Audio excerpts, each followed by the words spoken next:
All right, well, welcome everybody. Those of you, of course, here live and in person, hopefully you have all signed in. And of course, hopefully you will all turn off your cell phones, please. Cell phones verboten. And good morning to everybody there on Zoom as well. So today is the second class that will be called The Atomic Bomb and the End of World War II. And it is going to be about Japan versus Russia. Now, some of you may wonder how much Russia really has to do with the atomic bomb and the end of World War II. And certainly I would say quite a bit. First of all, one of the things we first talked about was the fact that we dropped the bomb on Japan as a demonstration to Russia that we had this power. So that's one thought process. The other would be if you look at historian and author Ian W. Toll, he would go so far as to say that it was equally important that the Russians declared war on Japan on August 9th, 1945, as the fact that we dropped the bomb on Japan. So he looks at those. Actually, that author would think that those are equal. Now, personally, I wouldn't go that far.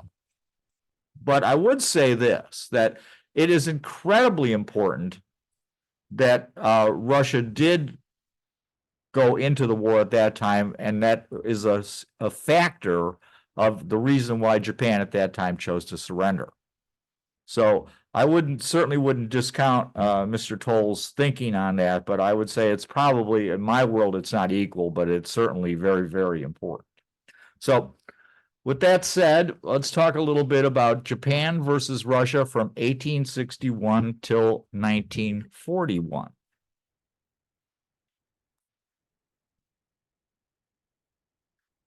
There we go. Well, we talked about last week about Perry, Commodore Perry, coming to Japan and opening up Japan to the rest of the, basically the West. And I had also mentioned at that time that what had happened there, of course, is that other countries are now going to take advantage of this. And one of those countries, of course, is going to be Russia. And in 1855, Russia will sign with Japan the Treaty of Shimoda. And the Treaty of Shimoda basically gives them rights to trade with Japan, entry in, I believe, 3 or 4 ports. And it is not signed, of course, by the Meiji Emperor. It is going to be signed by the Tokugawa shogunate. So this is, again, another one of those nails in the coffin for the Tokugawas. Because, of course, the Japanese people do not want anything to do with the West at this time. They are frightened of this primarily because of what is going on in China. And what happens, of course, next in 1856 is there's going to be in China the Second Opium War. And this is primarily against Great Britain and the Chinese Qing government, the Qing emperor. And Russians see this as an opportunity, and basically the foreign minister Gorbachev says this is an opportunity to activate Russian Far Eastern policy. What is Russian Far Eastern policy? Well, since Ivan the Terrible, the Russians have been continuing to expand their empire to the east. And if you look at the map, you will see at kind of a red squiggly line there. And the red squiggly line is the border of Russia and China previous to what we'll talk about. And that is going to be a situation where you see the brown there, and that's going to be what's called the Treaty of Aigun. Now, what's going on there is that the Russians have now moved into this area. They've brought military power, not a lot, but military power, and they've coerced the local Chinese government in that area, the brown area, to agree that they should give Russia control of everything in that area all the way down to the Amur River, which is the dark line at the bottom of the brown. And the Qing government is like, no way, we're not doing this. I mean, we're not ratifying this treaty. Well, unfortunately for the Qings, is they're going to lose the Second Opium War. And of course, when the Second Opium War is lost, there's going to be a significant amount of sacrifices by the Chinese. So one of those things is caused by the Peking Convention. So more Western powers are going to continue to take more concessions from China. And this is always called one of those unequal treaties. And the unequal treaties are a key factor in what we've talked about before, is the Chinese century of humiliation. Well, so the Peking Convention, you'll see, now you got the brown part, that was the Treaty of Aigun. Now, after the Peking Convention, that red section on the map will all become Russian as well. This is a really big area. I mean, that's a lot of land that the Russians have taken care of. You know, they've grabbed basically. And if you look at where that red is, it's on the Sea of Japan. So now the Japanese see that they have a Western power right on their doorstep. And this is a huge concern for the Japanese, where the Russians have now expanded. So that is something we're going to really elaborate on this in this session today. Well, you know, I always love to have these kinds of pictures. And this one actually comes from the 1870s. That was originally done by the British. And it's adapted in 1905 by a Japanese student. And he turns it into a Japanese propaganda piece at that particular time. But you can look at this map. Of course, Russia is the octopus, and they've killed Finland. They've killed Poland. They're grabbing Turkey. They've got Persia by the neck. They've got Tibet by the arm, and they're about to surround China. So it's a huge. Oh, somebody. So please mute yourself, please. Anyway, what's going on is the Russians are viewed very, very negatively by the British and by the Japanese as well at this time. And as early as 1861, remember, this is still the part of the Tokugawa shogunate, the Russians tried to establish a naval base on the island of Tsushima. And the island of Tsushima is basically between Korea and the Japanese home islands of Honshu and Kyushu. And so the Russians come into this and they're trying to build a naval base. And they send a couple of ships in there and they're basically harassing the locals. And the Japanese, of course, at 1861 don't have the capability to fight the Russians. They don't have the technology. Well, they appeal to the British. Now, why would they appeal to the British? Well, simply because the Crimean War has recently ended, and the British are not particularly well disposed towards the Russians.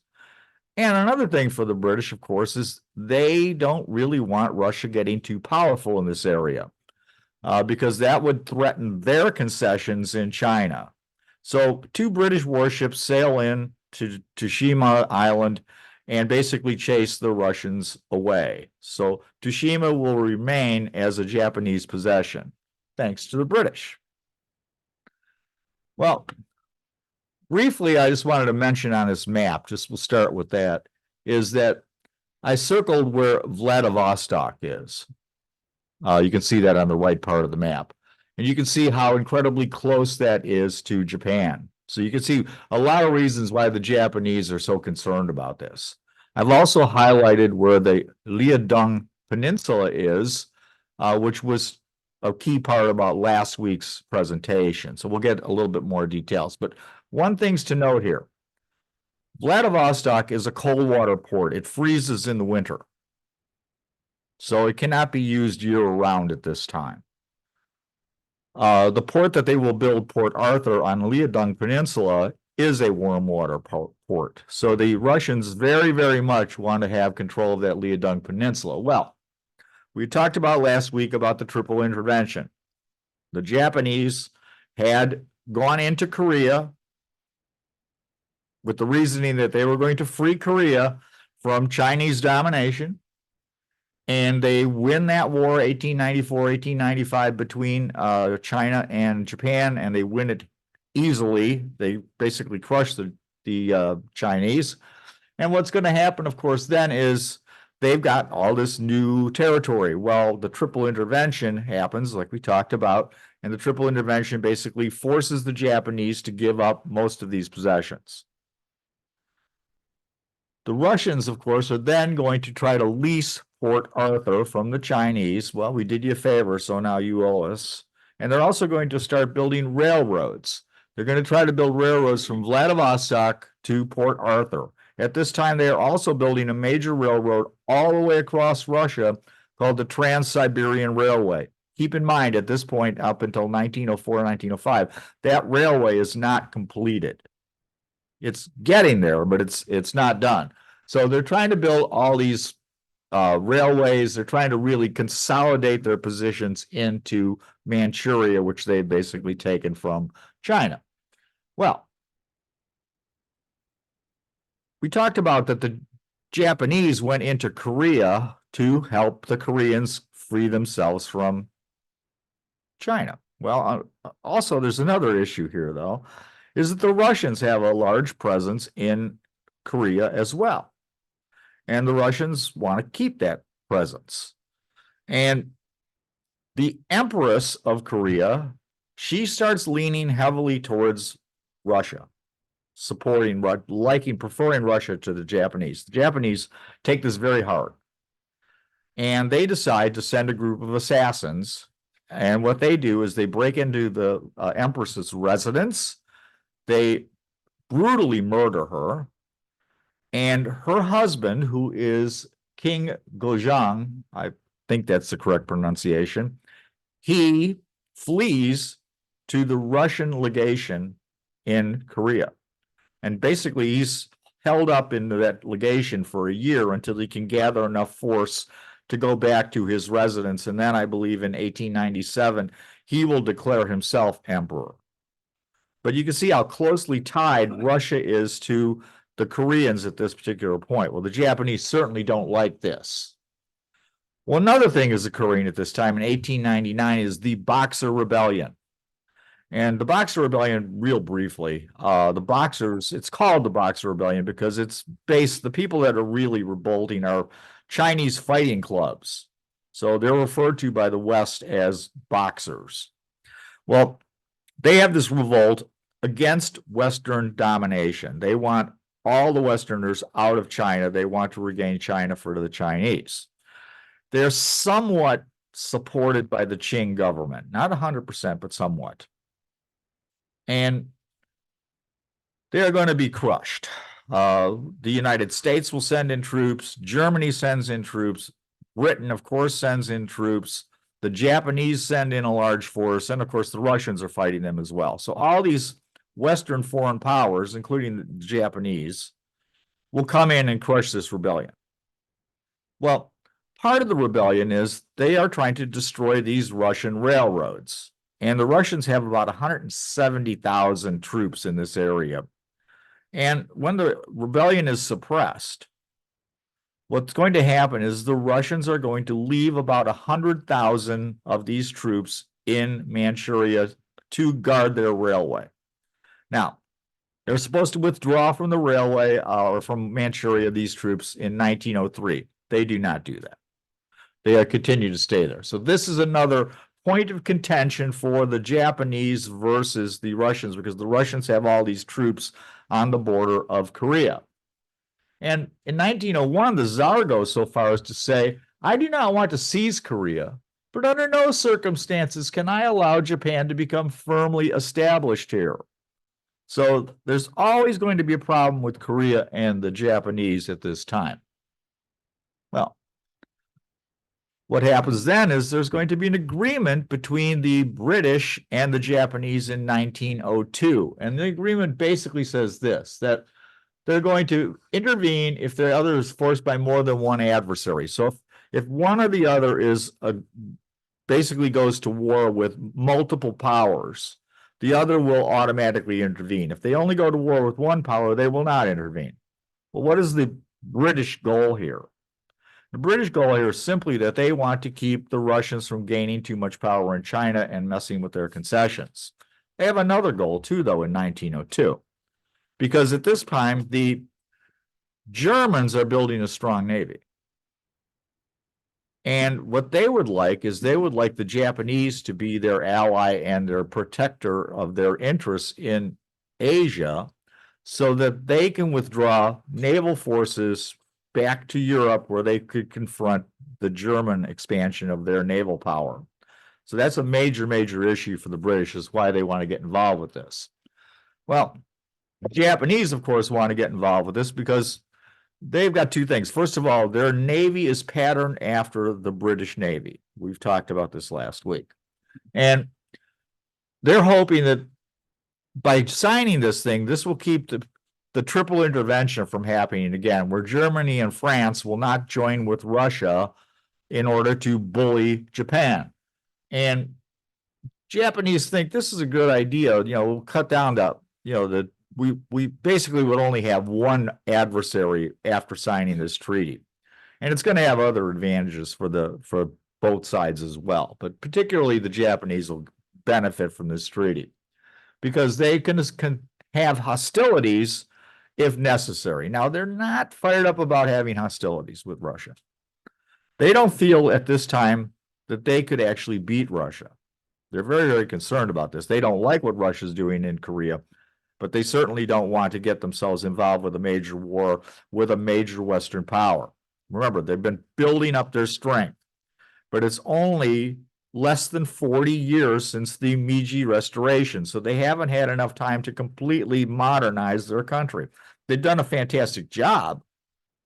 I mean, it's amazing how much progress they make in less than 40 years, but they're still not really prepared to go to war with Russia at this time. And there's other reasons too, they don't really have the money. Remember, they're buying most of their weapons. So there's only so much money to go around. And there's a group called the General. And the General are basically senior advisors to the emperor. And at this time, the General are basically people that had supported the Meiji Restoration in the 1860s. As time goes on, the General will evolve because basically these people pass away, and it will become a group of primarily previous prime ministers. And this group will go into the end of World War II as being an advisory group to the emperor. So we'll see the General again. But the General said, really, we can't afford this. We just can't afford to go to war with Russia right now, and there's a chance that we won't win. And what they're going to do then is the Russians, they've got a lot of power in Korea, but the Japanese are trying to come up with a solution to this. And the solution is going to be that they're going to try to create separate spheres of influence.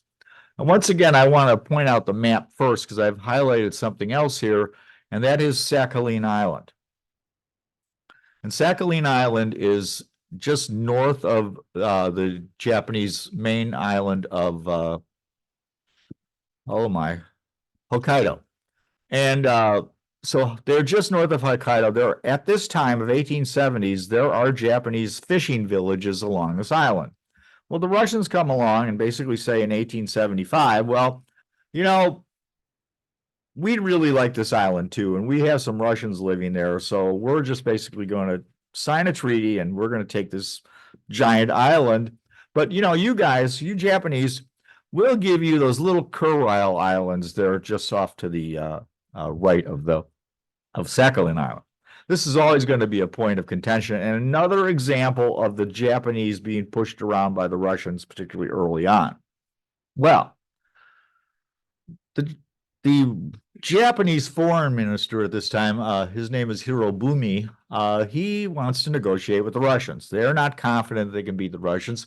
And what he's saying is, we're going to do this. We'll have two different spheres of influence. We will control all of Korea, including North Korea, and you can control all of Manchuria. That's the Japanese proposal. And the Russians say, no. No. Well, I'll tell you what we'll do is we'll make we'll keep Manchuria, but we'll make North Korea a neutral zone. So basically, the Russians are refusing to pull out of North Korea. Remember, they are closely aligned with the government there. So what remains the government will not last after 1910, of course, but that's really where they're at this particular point. So the Russians and the Japanese continue to negotiate, and they negotiate and they negotiate and negotiate, and they're just dragging their feet because what the Russians are trying to do is they're trying to buy time so they can build up further militarily in this area. Now they need a lot of time because I told you the Trans-Siberian Railway was not completed. So early on, to get basically a battalion of Russian troops from Moscow to Port Arthur in the Liaodong Peninsula takes about 40 days. So it's a very, very slow process because the railroad's not completed. So they're dragging their feet as much as they can. And the Japanese are, they really starting to get fed up with this. And there's another key player in this whole piece, though, and that is Kaiser Wilhelm. Now, it probably comes as a surprise to most of you, but Kaiser Wilhelm is incredibly anti-Asian. He is a huge proponent of what we talked about last week called the Yellow Peril. He has a vision of the future. And his vision of the future is this, that well-trained Japanese divisions, because remember, the Japanese have proved they have well-trained divisions by defeating China, are going to lead a horde of 30 to 40 million Chinese all the way across Russia and attack Europe. Now, of course, that never comes to happen, but he sees that as something, a potential problem. Basically, there's going to be this Mongol horde coming out of the east that will threaten Europe. And he tries to rally other European leaders to this idea, which none of them really buy off on much. But that's his thought.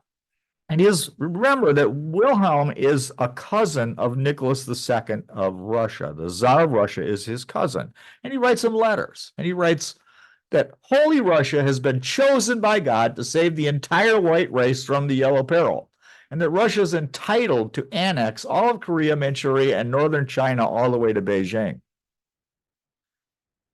And he writes these letters and he addresses them to his cousin as he signs off as Kaiser Wilhelm, Admiral of the Atlantic. And he signs it to his cousin. He says he refers to him as the Admiral of the Pacific. His real goal here, it seems far-fetched, but what he's hoping to do is that he will become the Admiral of the Atlantic. Nicholas will be the Admiral of the Pacific. They will both unite eventually and pick off the best of the British colonies to divide amongst themselves. This is his long-term goal. Of course, World War I gets in the way of that idea. It never really occurs. But so we see this idea that he is pushing his cousin to attack and to delay as much as he can because Nicholas is negotiating. And he'll refer to Nicholas as, I believe, you innocent angel. So he calls him an innocent angel because he's willing to try to negotiate with the Japanese, which are, of course, yellow monsters, or however he wants to view them. But so you shouldn't appeal to your best instincts trying to negotiate with these people. They need to be destroyed. Key factor here. Well, Japanese have had enough of this. Okay, so they're going to launch an attack without declaring war on February 8th and 9th, the night in 1904, on Port Arthur and another small port. And much is made of this. It's always looked at like, well, see, this is, we should have known about this because they do the same thing at Pearl Harbor. And the Japanese, they can't be trusted because of this. And much is made of these initial engagements by historians. But when we really analyze the initial engagements, they're kind of weak. So what happens is Admiral Togo, who is in charge of the Japanese fleet, he wants to attack Port Arthur. And he's concerned about attacking Port Arthur with his entire fleet because there are shore batteries, weapons, cannons on shore, plus the entire Russian fleet that's there. So he's a little leery of this. So what he decides he's going to do is he's going to send in a bunch of destroyers to torpedo the Russian fleet at anchor because, again, they're not expecting it to be at war. It's an undeclared attack. And so he sends in this group of destroyers, and they're kind of disorganized, and it's really not well done. And they managed to score 3 hits with torpedoes on Russian ships. So they hit 2 battleships, 1 torpedo each, and 1 cruiser with 1 torpedo. None of these ships are sunk. So unlike Pearl Harbor, it's not nearly as devastating as we would see at that time. Now, the next morning, Togo sends a cruiser force in to do a recon and see what's going on. And they go in there, and the admiral in charge of the cruiser force completely misleads Togo. He basically tells him that, hey, the Russians are all disorganized. We sank a bunch of their ships, and it's a great opportunity now to go in and crush the Russians at Port Arthur. Well, unfortunately, that's not what happened.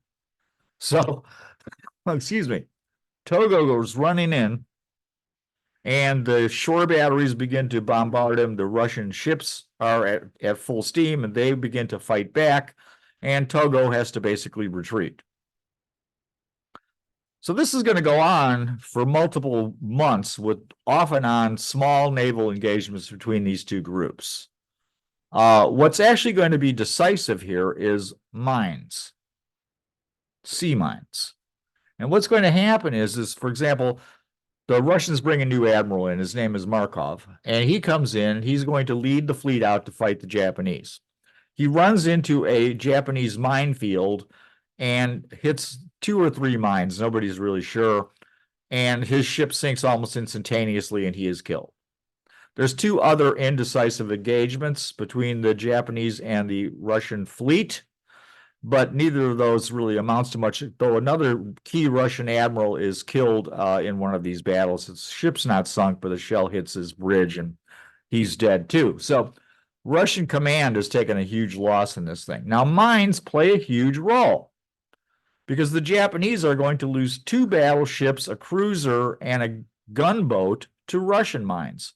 So fighting between the ships really has been indecisive, but the minefields have been very decisive. Another key piece of this, of course, is Togo needs to blockade that port.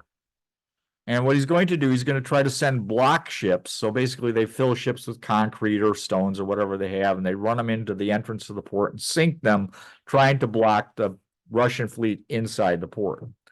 Does this 3 times, never succeeds. But finally, the Russians, on August 10th of 1904, they're bottled up. The admiral in charge of the fleet's not particularly aggressive, and they decide at that point they're not coming out again. Well, that allows the Japanese to land major troops on the Liaodong Peninsula, and they will begin to attack Port Arthur from the land side.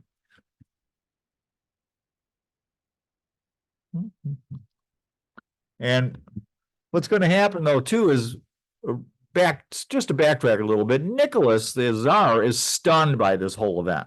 It's just a disaster for him. I mean, first of all, he never thought the Japanese would ever attack. First of all, they didn't even declare war. And he's very, very unhappy about this because his advisors had said, don't worry about the Japanese, they will never attack us. Now he's stuck into this war that he doesn't really want to be involved with. Well, what happens, of course, is the land forces are going to begin to siege of Port Arthur. And the Japanese are incredibly aggressive. They are willing to fight to the death, of course. They're willing to follow orders to attack regardless. And they begin to slowly, with heavy casualties, drive the Russians back. And finally, they manage to capture something called Gold Hill. Once they have Gold Hill, they can see into the port. So they're going to put a spotter there with a telephone, and they're going to bring in some 280 millimeter howitzers. Now, howitzers fire an arced shell, so they can fire over the hill.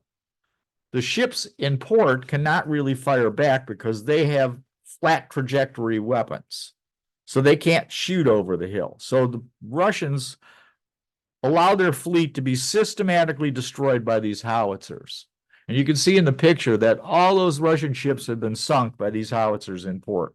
I can think of no other time in history, in military history, where something like this has occurred, where a fleet is destroyed by howitzers in a port. I cannot answer why the Russian admiral decided to just sit there and take this. I'm not sure, so I wouldn't want to speculate, but that's what occurs. So the entire Russian fleet is sunk in port by howitzers. Very, very unusual. Well, what happens, of course, next is now that the fleet is destroyed, the Russian general in charge, Stessel, he decides, well, there's no reason to continue to defend the port because the fleet's gone. So he decides to surrender. This comes as a complete surprise to the Japanese. And it comes as a complete surprise to the Russians as well, because he hasn't bothered to talk to any of his high command or tell a Tsar or anybody that, I'm just going to surrender the port. And it's pretty amazing that you would do that without communicating, but he does that. And then he is going to be convicted of treason in 1908 and sentenced to death, but the Tsar commutes his sentence. So a very strange set of events, I think, at Port Arthur throughout this entire time frame. Well, while that is going on, the Russians decide what they need to do is they need to send more combat power, particularly ships, to fight the Japanese. And when they send their ships, and they're going to come from the Baltic Fleet, the Japanese basically are too much power for the little fleet that's at Port Arthur. So the Russians are going to reinforce them with their Baltic Fleet. They get a sign off from Germany. Germany says, don't worry about it. You go ahead and send your fleet out. We will definitely not attack you. And so with the German approval, they take their Baltic Fleet, 11 of their 13 battleships, and they're going to sail them halfway around the world. Major issue for them at this particular time. This is very, very challenging to send a fleet of this size along that much distance. Remember, everything's powered by coal. So they're going to try to get some of their ships have very deep draft. In other words, they're very low in the water. And those ships, they cannot transit the Suez Canal. So some of the most modern ships are going to have to go all the way around Africa in order to get to Japan. And this is a really incredibly slow journey. It's going to take them a total of 7 months to transit this 18,000 miles. And part of the reason is because of the British. So somehow the Russians have it in their head that there's going to be a potential for a Japanese torpedo boat attack off the coast of England. And they sail through the Dover Strait at night, and they see a bunch of small ships, and they're like, whoa, we're going to be under a torpedo attack. And they start firing on these ships. Well, what they're thinking is British fishing trawlers. This is not a good thing, because the British don't really appreciate this, okay? So it nearly causes a war between Britain and Russia, but it certainly makes the British much, much more inclined to help the Japanese, which they're going to do significantly. And how is that going to happen? Well, simply this is, first of all, they're going to continue to tell the Japanese all the way across the, halfway around the world for 7 months. They're going to tell the Japanese as much as they can exactly where the Russian fleet is at any given time. That's a problem for the Russians. The other major issue is the Russians need a lot of coal, a tremendous amount of coal. And coal-powered ships, as we've talked about, don't have a lot of range. They have a very short range, and it's very difficult to put coal onto a ship. So because war is going on, neutral ports cannot allow warships to come into their ports for any significant length of time to replenish. And the British are going to do everything they can to stop the Russians from using neutral ports, particularly French ports. So basically, the British are harassing them all the way around the world by doing this. Now, how much coal? It's going to take 450,000 tons of coal in order to transit that far, which is a lot of coal. And you can't use ports which would be much simpler to put coal on a ship. Instead, they have to do it while they're on board ship. Now, there's a couple other big issues here too. One of the issues is these guys are confined to their ships. They really can't train because they have a limited supply of ammunition. So they can't start, practicing shooting because they have only so much ammunition. They're constantly dealing with coal, and they're constantly in hot weather. They have to spend 2 months, for example, in Madagascar, waiting for coal to show up so they can continue on towards Vietnam. So it's one thing after another with this fleet. And of course, the fleet's becoming mechanically worn down. Their hulls are getting covered with barnacles, which is also a big problem, as we'll see when we get to the battle. So again, this whole idea of trying to transit. Oh, one other thing, nearly forgot. While this is all going on, of course, Port Arthur surrenders. So their goal was to go to Port Arthur. Well, now they can't go to Port Arthur. They have to go to Vladivostok. Vladivostok's a lot further. So it's a major problem for these guys. It's just a disaster one way or another. Now, let's talk a little bit about the ships. Remember, I had said after the triple intervention that the Chinese gave the Japanese a lot of money. They got an indemnity, a very large indemnity, because they got their land back, theoretically. And the Japanese are going to spend this quite wisely. They're not going to take that money and they're going to invest that money in more and better weapons. Some of those, of course, being British battleships, because they like British battleships. And British battleships are quite good, actually. So they decide to buy, for example, the Mikasa. The Mikasa is the flagship of Admiral Togo. It is a British battleship. It is armed with 12-inch guns. These are not dreadnoughts, and I'm not going to go into the reason what the big differences are, but these are pre-dreadnoughts. And by the way, the Mikasa is still afloat. So if you want to go to Japan and you want to see the only existing pre-dreadnought battleship in the world, you can go to Japan and you will see the Mikasa, which is still there. And it's got 12-inch guns. The 12-inch guns are British guns. They fire a heavier weight shell than the guns of the French design on the Russian battleships.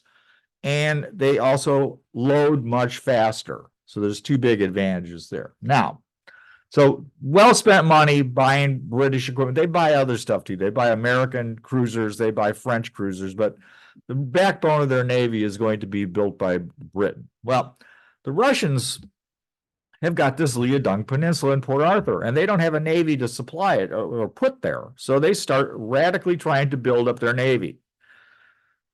Unfortunately for them, they are building their own ships, but they're built under a French design. And I'm not going to go into all the faults of the ship on the bottom here, which is a Borodino class battleship. But if you want to look up a Borodino class battleship, you'll find that some people feel it is perhaps one of the worst designs in history. It's got a lot of faults, but I'm not going to go into all the gory details of what's wrong with this thing. But just keep it in mind. Now, so Borodinos, the crews are really new. These things are just getting built when this is going on. And so these crews aren't really well trained. They're really raw recruits on these ships, and they're sent on this 18,000-mile, 7-month journey. They don't really get any training while they're doing that. And so by the time they get to the Battle of Tsushima, there's not going to be a lot of help there from these ships. And we'll see this. So you look at the fleets, though. Fleets look kind of evenly matched. The Japanese have 5 battleships. Of course, they lost 2 to the mines. They have 29 cruisers, 3 gunboats, and 21 destroyers. The Russians have 8 battleships, 3 coastal battleships. Those are smaller and slower. 9 cruisers and 9 destroyers. So really, when you look at the balance of power here, it seems relatively even. Unfortunately, it's certainly not. Because what the problem is the Russians have a lot of deficiencies. Their ships are worn out. They have coal on their decks because they're going to try to transit all the way from Vietnam to Vladivostok. So they actually had to put coal on the deck. So that's a fire hazard. There's other issues too in regards to this, that they, of course, didn't get trained. There's barnacles, so they don't sail nearly as fast as they could if they were in clean and good condition. And perhaps one of the most important things is the Japanese they're confronting are combat veterans. They've been fighting the Russian fleet in the Pacific for over a year. So these people are better trained, ships in better condition, et cetera, better ships to begin with, and they're combat veterans. So this is going to be a huge problem for the Russians at this point. They're not going to get in Vladivostok in the winter, are they? No, no, it's in May. Okay. Yeah. 27th to 28th of May. So, all right. So they're going to Vladivostok, and there's multiple ways to get there. But the shortest way is to go through the Tsushima Strait, which is, of course, between Japan, Honshu, Kyushu, and Korea. Well, they're going to try to transit this at night. And they have a hospital ship with them. And the hospital ship must maintain lights because that's the rules. Well, a Japanese auxiliary cruiser sees this hospital ship with its lights on and goes to investigate. And lo and behold, there is the Russian fleet. Now, in one of the first, probably the first use in a major fleet engagement, the Japanese have radios. And the auxiliary cruiser radios to Admiral Togo, who's actually in Korea with his fleet, and says, hey, the Russians are coming. So he immediately goes out to try to engage the Russian fleet. And what happens, of course, is the visibility is really poor that day. So it's nighttime to go. By morning, there's still fog and it's a mess and they can't really see. But Japanese cruisers are now trailing the Russian fleet, and they're continually radioing where the Russian fleet is. So Togo always knows, and he mentions after the battle quite strongly that it was critical that he got this radio communication, that this really aided them in being able to win this battle. Well, Togo's ships are faster. He knows where the Russians are, and he's able to cross the T of the Russians initially. What does, of course, that means is Togo is going this way, the Russians are going this way, and he can use his broadside to try to destroy the Russian fleet, who can only basically fire forward. And you can see that somewhat in the top left panel there of how these fleets are engaged initially. And because he's much faster, he can always outmaneuver the Russians. How much faster? Perhaps the average speed available. Remember, fleets have to go the same speed. The slowest ship in your unit is going to be the speed that dictates what you can actually do. So they can do about 18 knots. The Russians, on the other hand, the estimates are they could only manage between 10 and 12 knots. So the Russian fleet's much, much slower. So they're continuously outmaneuvered. Russians have another huge disadvantage is the Japanese are using shells that they call Shimoda, and those use pure picric acid. They have vastly more explosive power than the Russian shells, which are just using gun cotton. Another piece. And plus the Japanese guns fire a lot faster as well. Well, in the daylight battle, Togo basically destroys most of the Russian fleet. A lot of it's damaged, etc. When nighttime comes, he sends his torpedo boats in and his torpedo boat destroyers. And they do some more serious damage to the Russian fleet as well. So by the time morning comes around, the Russians remember, you can see that in the right-hand lower two panels, the Russian fleet's disorganized and surrounded. They begin to surrender. And what happens is one of the most incredible victories in history. 21 of the Russian ships are sunk. 6 of these are battleships. 5 battleships are captured. 6 ships are disarmed. In other words, they've ran away and went to neutral ports like Manila and were interned, and it's a disaster. The Japanese lose a total of 3 ships, and they're not really even big ships. They're torpedo boats. So losses are simply estimated at about 5,000 Russians are killed. About 6,000 Russians are either captured or interned. And Japanese losses come to a total of 177 dead. It is one of the most outrageous victories in history, and it sets the Japanese on some unusual courses, as we will talk about in a minute. Now, I just want you to look at this picture quickly. You can see the damage on this Russian battleship from these Shimoda armed shells. I mean, it's blowing huge holes in the sides of this thing. So a lot of power from these shells, and certainly was a huge advantage for the Japanese at this time. Well, the Russians lose Tsushima. They've lost Port Arthur. Every time they fight the Japanese, they end up losing, and this is causing a lot of negativity in Russia, believe me. So much so that they're starting to think that maybe we need to come to peace, but they don't really want to do that. But then another major thing happens is there's a revolution in Russia in 1905. And at this point, the Tsar is going to agree to the Treaty of Portsmouth, which we'll talk about momentarily. But some of the things I think that are really critical here as far as the revolution is, I'll recommend a book to you. You may have heard of the movie The Battleship Potemkin, very famous movie from Russia. And I was always kind of interested in this, and I found a book that's called Red Mutiny, and it's by Neil Bascom. And it's not necessarily pertinent to this class, but it just, in a sense, it is, because it gives you a good description of how bad life was for the average sailor on a Russian naval ship. So you may want to, just if you have an interest again, you might want to check out Neil Bascom's Red Mutiny. I think it really hits home how awful conditions were for these sailors. So just a thought process there. But this revolution, from Vladimir Lenin will state that the revolution of 1905 was the great dress rehearsal, without which the victory of October Revolution in 1917 would have been impossible. So Russia's got some huge problems going on. But of course, they're not the ones that want to initiate the peace. It's actually the Japanese. The Japanese are going bankrupt. They can't afford to keep fighting Russia. They're in huge economic issues. And they reach out to President Theodore Roosevelt to say, hey, we'd really like to have you intervene, and maybe we should have some peace here. And they want Roosevelt to negotiate, which he agrees to.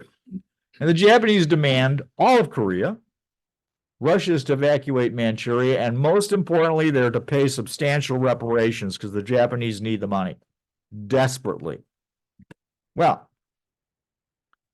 so at the Treaty of Portsmouth, Russia stalls. They refuse. And what Russia is doing is they're trying to run 4 divisions down the Trans-Siberian Railroad to try to retake Port Arthur from the Japanese from the land side. They don't have the naval power to do it any longer, but they're hoping that they can use their railroad and their much larger population and the fact that they have some armaments industry of their own, which the Japanese have very minimal, and they can basically drag this thing out and eventually get some gains out of the war, so they're not so humiliated. Well, unfortunately, the revolution is going on, and at that point, the Tsar just decides he has to throw in the towel here because he has no support from the common people. And of course, the Japanese have won all these victories, so they're, but they're broke. And Roosevelt says, well, here's what we can do. Japan, you'll get half of Sakhalin Island. Port Arthur will be returned to China. And we're going to demilitarize Manchuria. So you don't have to worry about it in the future. But you know what? We're not going to give you any indemnities. No money for you. Well, Japan really has no choice once again but to accept these terms. And they're not particularly thrilled by this, but the government of Japan realizes they have no choice. What occurs, of course, then is they don't bother to tell the Japanese people that, hey, we initiated this peace proposal, and by the way, we're broke. They don't tell them at all. And the Japanese people They are outraged. They're angry. And who are they angry at? They're angry at the United States because we cheated them out of all these gains. So the United States becomes the bad guy. It gets to be huge anti-US riots in Japan. Japan actually has to declare martial law in several cities to control their population to stop them from attacking Americans. It is amazing to me that that's how this is going down, but that's how it goes down. The U.S. gets blamed for this, what they would consider an unequal treaty. Well, we look at the results here. We see this simply that Japanese victory is huge for Asians because this is the first time that an Asian power has defeated, in modern history, a Western power. And many of Asians around, Nehru, for example, even Sun Yat-sen in China, they begin to look to Japan as being the leader of Asian nations and someone that they would wish to emulate. So that's a key piece there. So it's a huge advantage for Asian aspirations, which we'll see, of course, post-World War II. But in the West, the Japanese victory by some people is basically discounted. That, well, I mean, come on, they beat the Russians. I mean, really? Anybody could beat the Russians. I mean, they're totally, incompetent. So somewhat the Japanese are basically disrespected for their ability to win this war. And of course, the war of 1894-95 against China. What is the thinking in Japan, though, at this time? Well, a couple big things. We were able to win these two wars. Nobody said we could, nobody bet on us. Okay. Everybody was betting on the other guys. And yet we won these two big wars and we won them, easy. We took these guys down. So Japan becomes, I would say, overconfident in this regard. They also, another key piece will come down. Well, just to give you an example. Prior to World War II, with Japan versus the United States, prior to Pearl Harbor is a better way to term it. Prime Minister Tojo basically says that, nobody gave us a chance in 1905. We didn't even think we had a chance in 1905, but we won anyway. And I think this really built up Japanese confidence for their government to try to win World War II when they did by not taking on the United States and Great Britain, the Dutch, etc. So I think they really overplayed their hand. I mean, that's pretty obvious. So, but I think that some of that comes from these two victories. And the Japanese Navy takes the idea where this is always their goal is to have this giant fleet engagement where they will crush the enemy in a massive battle off the coast of Japan, and that's going to end the war. So they always look back to Tsushima as something that they wish to emulate in World War II. Of course, they never are able to do that. Well, that brings us to the Iberian Intervention. And quickly, what happens here simply is that the Russians' revolution of 1917 occurs.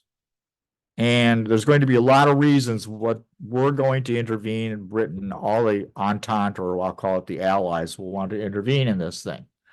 And the biggest reason is the Soviets have taken power and they're going to sign the Treaty of Brest-Litovsk. They signed the Treaty of Brest-Litovsk, and that's actually, I believe, in March of 1918. And all of a sudden, there's like 1 million Germans that can now go to the Western Front in France because they've made peace with the Russians. The Entente, the Allies, are incredibly angry by this. They're furious. First of all, they don't like communists to begin with, but the fact that the communists would make peace with the Germans and free up all these troops for them to be used against France, they're really angry about this. And they've been sending weapons and equipment to Russia for the Russian Tsarist government. Now they want to make sure those weapons don't fall into the hands of the Germans or to the Bolsheviks. So the Russians are actually going to suffer from what's sort of really an invasion by the Allies. So you see on the map Murmansk on the top left. That will be basically there will be a British group that will land there theoretically to secure weapons that have been given to the Russians. In September, the United States will land 5,000 people in Archangel, which you can see that on the map on the left side as well. And then I kind of drew this bad squiggly line. I will take responsibility for it. But that is the area in Siberia up all the way to Lake Baikal, where the Japanese, the US, the British, the Canadians, the French will all basically control this huge area of Russia, theoretically, to do two things. One is to secure those weapons again, and the second is to save the Czech Legion who is trying to escape from Russia. So all that intervention. One more thing on this map, as long as I have this up. You see the big red arrow there pointing towards the city of Omsk? We'll talk about that in a minute, but just so you get an idea of how big this area actually is. Well, that brings us to the Czech Legion. Now, the Czech Legion is simply this. There are Czechs and Slovaks that are in Russia, and they want to fight on the Russian side in order to create a new country called Czechoslovakia, because that's part of the Austro-Hungarian Empire, but they want to be an independent country. So they volunteered to fight with the Russians. They also start to recruit Czechs and Slovaks that have been captured by the Russians from the Austro-Hungarian armies, because they're fighting on the Central Power side again with Germany and Austria. And they recruit prisoners of war and say, hey, we're going to go get our own country. And they actually create a force of about 50,000 of these Czechs and Slovaks, which are referred to as the Czech Legion. Well, when the Bolsheviks take power and are going to basically sign a peace with the Germans, these Czechs are like, wait a minute, we don't want a peace. We want to keep fighting the Germans. And so there's a deal made with the Bolsheviks. And the deal is simply this, that they're going to allow the Czech Legion to go all the way across Russia on the Trans-Siberian Railroad. They will get to Vladivostok, and then the British and the Americans will load them on ships and take them all the way to Europe so they can fight on the Western Front. So it's an interesting plan, I would say, the best way I could put it. So the Soviets, the Bolsheviks, basically said, well, we're kind of going to renege on this deal. First of all, we want all your weapons. We don't want this armed group marching across Russia. And of course, the Czech Slovaks say, no, we're not giving our weapons up. Try and take them, and they do. And guess what? The Czechs and Slovaks kick their butt. And the Bolsheviks are really, really, really stressed out by this, because what's going to happen is this Czechoslovakian group will basically control the entire Trans-Siberian Railroad. And a side note, which I think is kind of sad, really, is the Czech Legion is approaching Yekaterinburg, and that is where the Tsar and his family are held prisoner by the Bolsheviks. And when they approach the city, the Bolsheviks become afraid that what's going to happen is they're going to free the Tsar. And at that point, they decide to brutally murder the Tsar and his family. So the Czech Legion is certainly not responsible for that, but it's one of the causes for why the Tsar was killed at that time. Yes? It actually makes sense to go to Vladivostok because Turkey was still in the war and they didn't have any other port that they could get to. No, there was no other port they could get to. Right. I mean, it sounds ridiculous. You go all across Asia, but get back. That was the only way to get there. Right. That's true. Because Turkey was in the war, there was no access they certainly can't go through Germany. So there's no way for them to get to the Western Front, but by going all the way to Vladivostok. So that's a great point. Well, we've got this Allied intervention, and now they want to rescue the Czech Legion. And so they have to get to Vladivostok. So the British land there first, and then they appeal to President Wilson and say, hey, we need you to, throw some troops in here, help us out a little. And Wilson says, yeah, that's a good idea. And then Wilson appeals to the Japanese and said, how about throwing about 7,000 troops in there and helping us out? The Japanese are like, hey, not a problem. You know what? We'll send 70,000 troops. How's that? That's a better deal, isn't it? Because quite honestly, the Japanese would really like to have a big piece of Siberia. And that's what they're going to do. So they all have different goals. The Allies, the British want to fight the Germans, and the Canadians and the French want to fight the Germans. So they're going to go all the way across Russia using the railroad to get all the way to Omsk, like I showed you, so they can open a second front against Germany. Well, that doesn't really work out. Mostly what they end up doing is fighting with the White Russians against the Bolsheviks. Remember, White Russians are anti-Soviet, anti-communist Russian forces. The U.S. basically wants to, we just want to get our weapons back and we want to rescue the Czech Legion. And of course, the Japanese, they want to secure possessions, and they're also very frightened by communism, as we'll talk about. So they really want to get a piece of the action here, though, really. So they've got 70,000 troops there. Well, I found this, and it's from the commander of the Canadian and the British forces, and he's actually sending this message to a Canadian militia commander. And he says this: the general situation here is an extraordinary one. At first glance, everyone assumes that distrusts everyone else. The Japs being distrusted more than anyone else. Americans and Japs don't hit it off. The French keep a very close eye on the British, and the Russians appear to be indifferent of their country's needs so long as they can keep their women, have their vodka, and play cards all night until daylight. The Czechs appear to be the only honest and conscientious party amongst the Allies. So the situation is really not good. Let's put it bluntly. And so the Japanese are going to create this buffer zone. As we showed on that map, it's a huge area.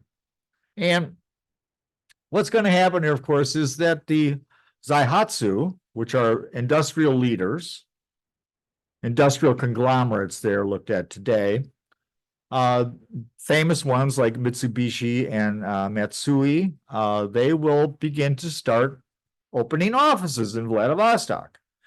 The Japanese will send 50,000 Japanese settlers to the area. Hey, we're moving in. So Japan's trying to really they're not planning on giving this back anytime soon. So what happens, of course, then is the summer of 1919, the whites are starting to collapse, the White Russians. And by February 20, Admiral Kolchak, who is basically the leader in the eastern side, he is captured by the Bolsheviks and he's executed. And so the French, the British, the U.S., they all decide at this point they're getting out of Dodge. They're not going to deal with this because, remember, World War I has just ended. Everybody's relatively exhausted, and the last thing they need to do is have another major war with Russia. And it's just not, they just don't see it as being worthwhile. And so they begin to pull out. Well, the Japanese decide that they're not going to pull out right away. In fact, they got 50,000 settlers. They're not in any hurry. They do agree to pull back behind Lake Baikal. And so they're going to evacuate the Trans-Baikal. Well, what happens next, of course, is going to be what's known as the 9 and 4 Power Agreements of 1922, which we will talk about in depth next week. And at that point, the Japanese are going to evacuate Siberia completely. The Japanese army is very unhappy about this, but the Japanese government makes that decision.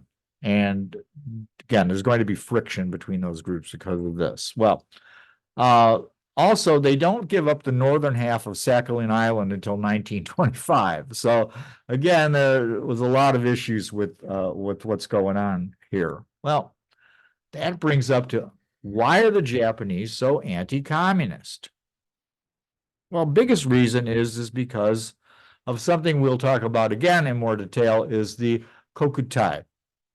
I will refer to that as the national polity, the national essence. It's basically how the Meiji emperor is related to the government of Japan, how the government of Japan is based on the Shinto religion, and etc. So just kind of keep that in mind. Well, So the first known instance of Japanese anti-communism is well before the Russian Revolution. It's actually the Red Flag incident of 1908. And there's an anarchist, his name is Yamaguchi, and he's going to be discharged from prison.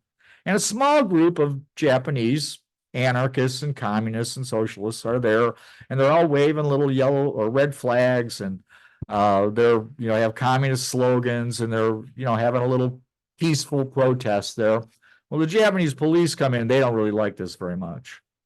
And they come in and they aggressively assault these people, and they arrest 10 of them.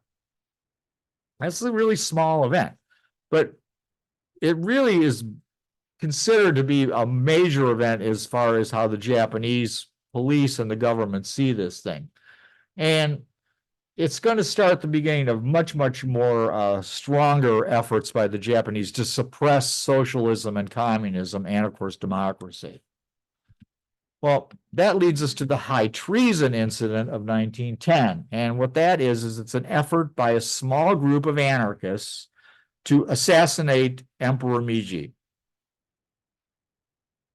And Japanese police do some investigations. They find some explosives, and they start to round up the usual suspects. And they look at this as a national issue. It's really just 5 or 6 people. But they look at this as a national threat to their monarchy, to the Kokutai, to the emperor and his family. And what they're going to do eventually is they're going to, of all these people they round up, about 25 men and 1 woman are going to be tried. And they're charged with harming or intending harm to the emperor and member of the imperial family. And of course, it's really just a pretext, because only maybe 5 or 6 of these people were even involved. Yes. Worldwide, you had a lot of anarchist assassination bombings. Oh, yes. Particularly in Russia. Well, we also had in the United States. Yes. They bombed Wall Street. Didn't they assassinate a U.S. president? I believe he was an anarchist, yes. I mean, this was going on worldwide. Well, it's going on worldwide. Yes. But the Japanese are going to take this to an extreme. Okay. We'll see. So this brings us to 12 of these people are going to be executed. One of them being a woman. First woman killed in modern Japan or executed in modern Japan, and her name is Kano Suga. And she was hanged in 1911. And she was she wasn't really part of the Red Flag incident, but she was there, and she was rounded up and taken away. And she gets off.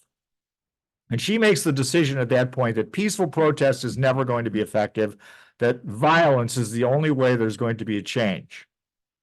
And so that's her goal, is violence. And she's going to say this: an emperor, the chief person responsible for the exploitation of the people economically, politically, he is at the root of all crimes being committed, and intellectually, he is the fundamental cause of superstitious beliefs. A person in such a position, I conclude, must be killed. So we can see that not everybody in Japan was buying off on the emperor being a living god. We can see that certainly there were people in Japan that wanted to change the government. They weren't happy with the Meiji government, more than you might suspect. And she is executed over her beliefs. And she says that her only regret was that the plot had failed.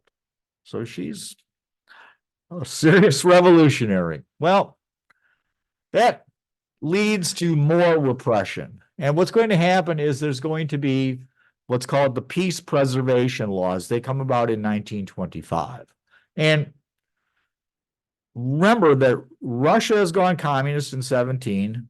The first communist party allowed, or not even allowed, but created in Japan is in 1922, and it's immediately suppressed. And at this point, they decide they need stronger laws to deal with this problem, and that's why the peace preservation laws are going to come about in 1925. And so it basically says this, that the aim of altering, if you try to alter the Kokutai, the national essence or national polity, it's criminalized. Criticism of the system of private property is criminalized and becomes a great apparatus of a new type of Japanese police force, which we will talk about. Well, Another reason this comes about is there's going to be universal manhood suffrage for the first time in Japan in 1925. So for the first time, all men are going to be able to vote. And the Japanese government is very, very concerned that these working class people will begin to vote socialist or communist. And so they pass these peace preservation laws. And then lo and behold, what happens in 1928 is the first election. And the first election doesn't go particularly well for the ruling Meiji parties. The socialists and communists nearly win. This terrifies the leadership of Japan at this time. And they're going to do then what's called the March 15th incident. They're going to round up 1,652 people. They're going to try to suppress all the parties that they feel are socialist. And they're also going to install the death penalty into the peace preservation law. Well, I find it strange that these people were arrested in 1928, but 500 aren't prosecuted until 1932. Not sure what they were doing for 4 years, but obviously they were basically being suppressed. And this creates something that the Japanese refer to as the toko. Always look at toko being a word that is, we would translate it to special. So we'll see this in kamikaze too, where it'll be toko. And toko targeted not only incorrect action, actual crimes, but also incorrect thought or ideology, earning them the nickname of the Thought Police, 1984, anybody. So they arrest between 25 and 1945, 70,000 people under the peace preservation law. Most of these people are not imprisoned, or what they will do is they'll do something called tenko. And tenko is basically ideological conversion. Well, how do they convert them? Well, you take them, you beat them a little bit, you torture them a little, and then you send them home and say, don't think those communist thoughts anymore. And oh, by the way, we're going to keep an eye on you, and we're going to continue to harass you. So tenko is used to keep people under control. So realistically, by the time you get into the 30s, democracy in Japan is dead. There is no democracy because of the thought police, etc. So they're always there. Now, what's really strange is the Japanese Communist Party does not come back as a legal party until 1945, when the U.S. Imposes democracy on Japan. So the communists do make a brief comeback in 45, very brief. Well, so when we look at this, the anti-Comintern Pact, make this simple. This is initiated between Japan and Germany. It's the anti-Comintern Pact. In other words, it's not against the Russians. Well, no. It's against the Comintern, which is the Communist International, which is part of the, which is located in Switzerland. And so theoretically, it's anti-communism against them, but it's really not anti-communism against the Soviet Union. Of course, there are some secret protocols, as always. And basically what they've said is if either country comes involved with a war with the Soviet Union, the other country will provide benevolent neutrality. In other words, they will provide them with material goods. And eventually this pact is joined by all of the Axis powers. But it's originally done by the Japanese and the Germans. And interestingly, Germans wish to have the Chinese involved as well. Chinese by 1936 don't want anything to do with the Russians, or certainly anything to do with the Japanese. So the idea that Germany could get Japan and China together into a pact against Russia was never going to happen, but they tried and failed. But again, this is totally anti-communist. Well, that brings us to this one, which I talked about in another class, but I'll try to make this brief. And simply this, that it's the Battle of Khalkin Gol, or it could also be known as the Nomahan Incident. And this takes place in 1939. It's going to be a fight between the Russians and the Japanese at this time. Now, remember in 1939, the Japanese are also very, very tied up with fighting in China. They've been fighting in China since 1937. There's many, many troops in China. But the strongest single army in Japan is still up in Manchuria to guard against the Russians. And that's known as the Kwantung Army. And the reason this comes about is the Soviets are going to create something called the Mongolian People's Republic. So the Mongolian People's Republic is a communist state in Mongolia. It's technically not part of Russia. Of course, it's a client state. And the Japanese are very, very concerned about this.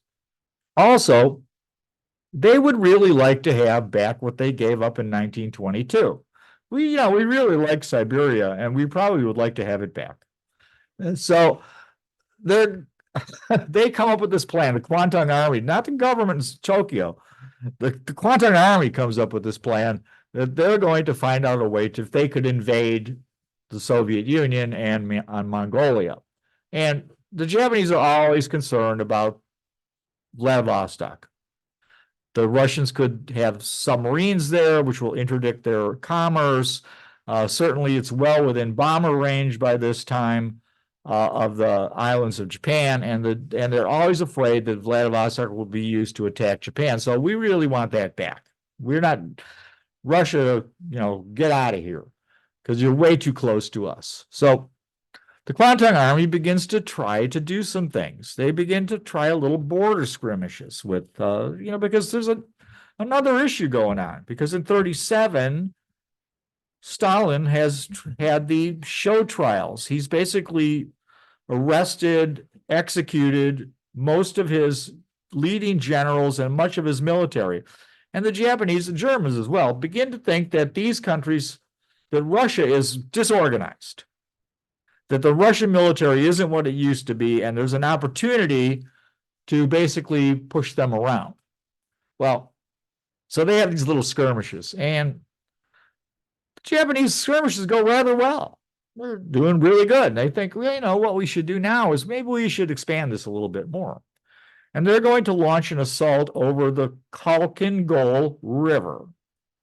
And they launch an assault, and it doesn't go particularly well, but it doesn't go terribly either.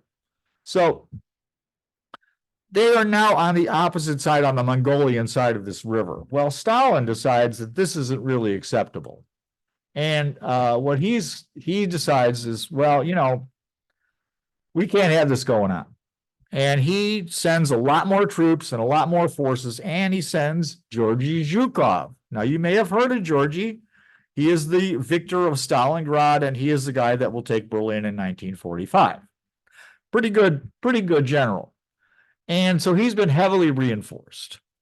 The Kwantung Army has also begun to bomb Russian air bases, and relatively effectively, in Mongolia and a few that are actually in Russia proper. The Tokyo government tells the Kwantung Army, stop it. Cannot do this. Okay, you must stop bombing Russia. We can't afford to have a major war with Russia when we're fighting in China. So just knock it off. Well, they do knock that off, but they feel pretty confident that they can hold on to the gains that they've gotten across the river, the Khalkin Gol. What they don't understand is that Zhukov is building up this large military force. Now, the reason they don't see this is because the Japanese logistics is always poor. The Japanese always need a railway real close to where they're going to be fighting, and they have one. The Russians, the nearest railhead to this area is almost 400 miles away. But the Russians have something up their sleeve. They bring in about 4,000 trucks, and they transport all these forces on these 4,000 trucks, which completely surprises the Japanese. And what's going to happen is Zhukov is going to use the technique that he will later use so effectively at Stalingrad. He will fix the Japanese 23rd Division, I believe, in place in the center, and then he will launch two columns in a pincer movement over the river to capture the city of Nomonhan and destroy the entire Japanese division. And that's exactly what he does. And this turns into be one of the largest tank battles in history at that time, if not the largest. And what's found out is that Russian tanks and mobility and weapons are vastly superior to what the Japanese have. And so the Kwantung Army all of a sudden realizes, whoa, Russians are a lot tougher than we thought they were going to be. We thought this was going to be a pushover, but it's not a pushover. And this causes a huge problem in the Japanese thinking. There's two main groups in the Japanese military. One is going to be known as the Imperial Way faction. The Imperial Way faction is very, very big in the Kwantung Army. And what their idea is simply this, that Japanese spiritual power will overcome technology. Well, unfortunately, they learned the hard way at Khalkin Gol that that's not going to be the case. And also the Imperial Way faction is always geared towards attacking Russia. They always want to go north. The other group, which is called the Control faction, the Control faction believes that Japan needs to build up its technology. It needs to have more modern weapons, needs to be more, even more Western than they already are. And their goal is to defeat China so they can use the resources of China and particularly Southeast Asia to build up a giant economic power of Japan. And that will lead to Japanese success in the future. Well, what happens, of course, is the Control faction now starts to become ascendant, and we will see that that will cause the idea that there will, when World War II breaks out between Japan and U.S., that will be a huge factor in why they're going to go south and attack Pearl Harbor rather than go try to attack the Russians. So Zhukov wins this victory, and one day later, the Russians invade Poland. Now, they've made agreement with the Germans in August of 1939 that what they're going to do is Germany's going to get half of Poland and Russia's going to get half of Poland and Poland out of luck.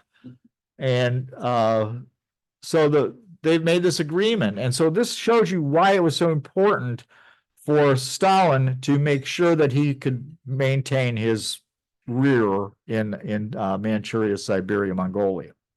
So really amazing that just one day later that will occur, but that's how it goes down. So the Poland out of luck.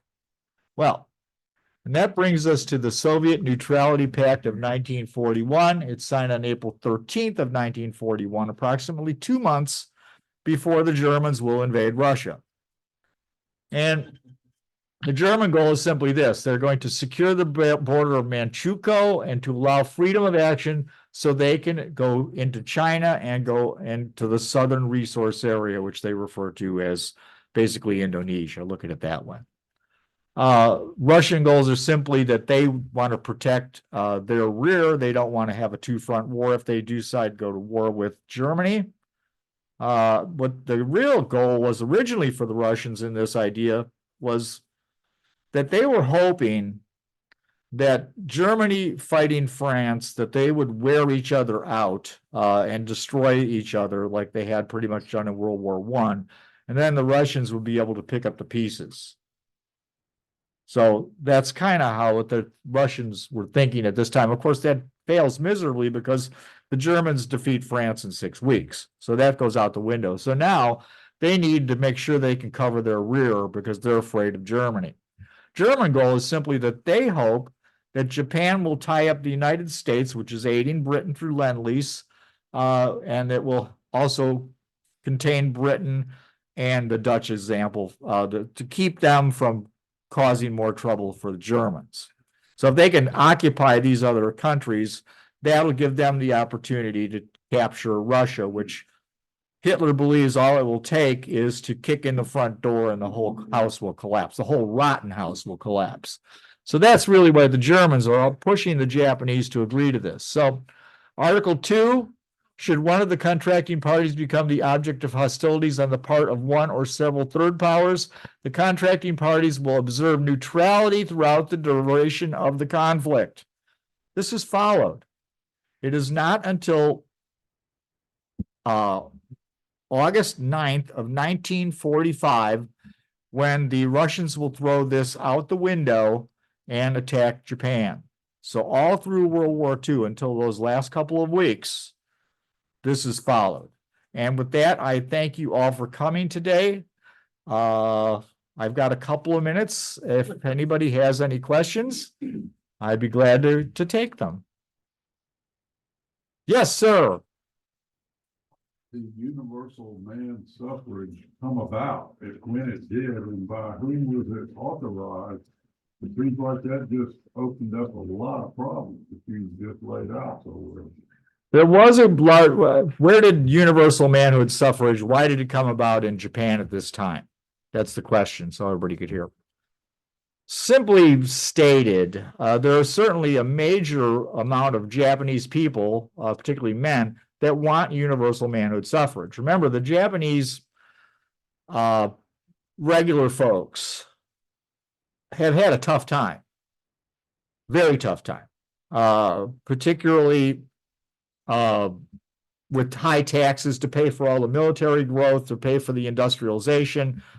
Remember, they had done really well after World War or during World War I, selling things to the Entente powers, to the Allies. And when the war ends, the economy basically starts to collapse. So the Japanese are under huge pressure to give something to the common people. And so I think that's why they institute universal manhood suffrage at that time. Yes. They would have had no idea that it was going to unfold in the way it did. I'm sure the people that were voting socialists and communists didn't expect that things go that bad that quick either. So, yes, Avery. In the battleship Potemkin, still in Leningrad or whatever, St. Petersburg now. I think it's in St. Petersburg. Yeah, Is that a pre-dreadnought? it's a pre-dreadnought, but yeah, actually the Potemkin is not there. I think it's the Aurora. Okay. I remember seeing some ship. Yeah, it's not the battleship Potemkin. It's the cruiser Aurora. Okay. That's in St. Petersburg. I just happen to know that. Don't ask me why. Yes, sir. Big reasons that Russia had advantages over Japan and Germany because Russia was basically the second largest producer of petroleum at the time. So they had a big edge on the Germans and then the Japanese. And you referred to it a couple of times. You know, they brought everything on trucks instead of having to rely on rail and things like that. So Russia was a pretty big source of oil there in the Balkans. I wouldn't know if they were the second largest, but they certainly were a large producer of oil. And the Russians were trying to keep the Germans from getting that when the Germans got all the way almost to Baku, where many of their oil fields, and Maikop, where many of their oil fields are. I think, but I'm not sure that that's the key reason why they were as successful as they were in World War II. I would say that the United States Lend-Lease program was significantly helped them as well, and the British too. I did a thing on Rockefeller, and he considered Russia as his biggest competitor as far as supplying oil. They could very well be. I couldn't know exactly if they were second, but I believe the U.S. was first for sure. Anyone else? Well, thank you all for coming. See you all next week.